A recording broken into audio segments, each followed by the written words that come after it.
৯০-এর দশকে দেশের অপরাধ জগতের সবচেয়ে আলোচিত নামগুলোর একটি ছিল মকিম গাজী। পটুয়াখালীর মাটি ভাঙা গ্রামে জন্ম নেওয়া এই ডাকাত কেবল ভয়ঙ্কর দুঃসাহসের জন্য নয়, ঢাকার নাজিমউদ্দিন রোডের কেন্দ্রীয় কারাগার থেকে ২ বার পালিয়ে গিয়ে রীতিমতো হইচই ফেলে দিয়েছিলেন। তৎকালীন সময়ে আধুনিক তথ্য প্রযুক্তির সুবিধা না থাকায় অপরাধী ধরতে পুলিশকে পুরোপুরি নির্ভর করতে হতো সোর্স নেটওয়ার্কের উপর। তখনকার সোর্সদের মধ্যে প্রতারণা বা দ্বিচারিতার অভিযোগ ছিল কম, এমনটাই বলতেন সে সময়ের গোয়েন্দা কর্মকর্তারা। তারপরও বারবার আইনশৃঙ্খলা বাহিনীকে বেকায়দায় ফেলেছিলেন মকিম গাজী। ৯০ দশকের শুরুতে দলবল নিয়ে কেন্দ্রীয় কারাগারের প্রাচীর টপকে পালান মকিম গাজী। ঢাকার উর্দু রোডের বর্তমান নতুন রাস্তার দিকের প্রাচীর দিয়েই তার এই দুঃসাহসিক পালানোর ঘটনা ঘটে। খবরটি মুহূর্তেই পত্রিকার শিরোনাম হয়, নড়ে চড়ে বসে পুলিশ প্রশাসন। সে সময় ডিবিতে কর্মরত ছিলেন এসি আকরাম হোসাইন। ঢাকার তৎকালীন ১৪টি থানা, এসবি, ডিবি সহ সব গোয়েন্দা সংস্থার সদস্যরা একযোগে শুরু করেন অভিযান। মকিম গাজীকে একাধিকবার গ্রেপ্তারের অভিজ্ঞতা থাকায় তার চলাফেরা ও আশ্রয়স্থল সম্পর্কে তুলনামূলক ধারণা ছিল এসি আকরামের।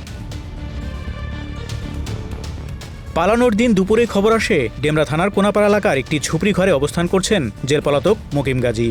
সঙ্গে সঙ্গে সিভিল পোশাকে ছদ্মবেশে গোয়েন্দা দল ঘিরে ফেলে এলাকাটি। গোয়েন্দারা ঘরের কাছাকাছি পৌঁছাতেই বেড়া কেটে পেছন দিয়ে পালানোর চেষ্টা করেন মকিম গাজী। ঠিক তখনই এক পুলিশ কর্মকর্তা তাকে জাপটে ধরে চ্যাংদোলা করে মাথার উপরে তুলে চিৎকার করে ওঠেন, স্যার পেয়ে গেছি। পালানোর ২৪ ঘন্টা না পেরোতেই ফের গ্রেপ্তার হন মকিম গাজী। ডিবির প্রায় সবকটি টিমই ওই অভিযানে যুক্ত ছিল বলে পরে জানান এসি আকরাম হোসাইন। সফল অভিযানে ডিবি সদস্যদের মধ্যে তৈরি হয় উৎসবমুখর পরিবেশ।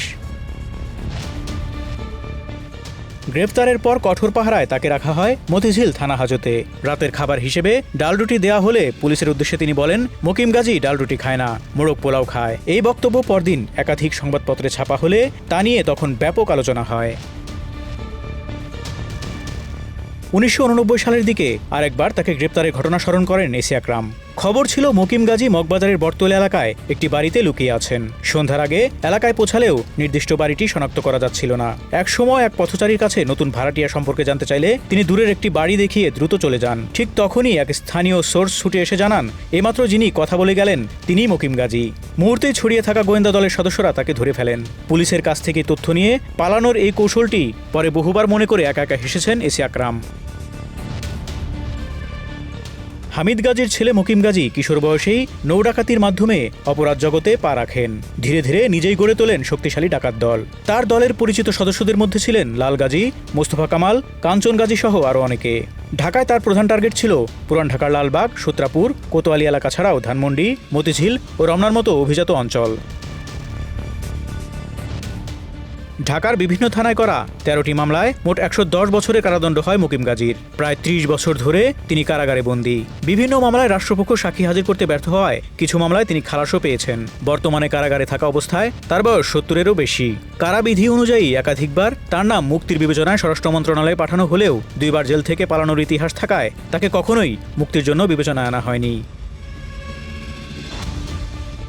এক সময়ের ত্রাস ডাকাত জগতের সম্রাট মকিম গাজী আজ সময়ের স্রোতে তিনি কেবলই একটি নাম, বন্দী জীবনের দীর্ঘ স্মৃতিতে আটকে থাকা এক অধ্যায়।